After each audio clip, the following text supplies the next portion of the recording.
bataskaana ummata Itoophiyaati namni jalqaba kenne Umar ibn Khattab. Namni hundi bakka jiru balaa addunyaa irratti bu'aa jiru hundaaf maganfatee gama rabbii isaa deebi'uu qaba. Kam jettan ustaas?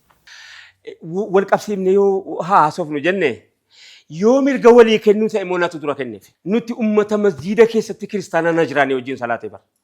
Nuti ergama Rabbii alayhi salaatu wassalaam. Waggaa 1400 dura sigale Madiinatti tu jarri haasaa jiranu kiristaanota wajjin marii gaggeessaa turan.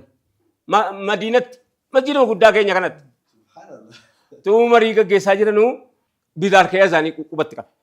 Azaanii qubatti qabnaan jarri kiristaanaa dhufanii itti gaafatamaan isaanii qeesiin tokko keessaa nusi sa'atii kana kadhaa qabna jedhe.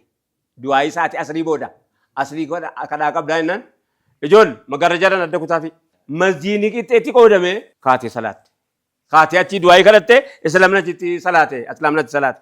Egaa ustaad akkuma isin kaaftanii jazaakumullahu khairan amantiin kan keenya amantii nama muslimaa qofa hin ta'in nama muslimaa ta'aniif iyyuu bakka guddaa kan qabu namooma keessatti shoora guddaa kan qabu ta'uu irraa baranna. Seenaawwan hedduu kaasuu dandeenya natti fakkaata. Beetel Maqdisiini waggaa 1400 dura bataskaana ummata Itoophiyaati namni jalqaba kenne Umar ibn Khattab. Bataskaana naannoo bataskaana Itoophiyaan keessatti Itoophiyaan intini nurraa qabdi galata nurraa qabdi jedhee Umar ibn Khattab gaafa qulfiin masjiida Aqsaa Umaritti kennamu lafa beeta kiristaanaa masjiida keessaa intini keessaa kutee kenneef.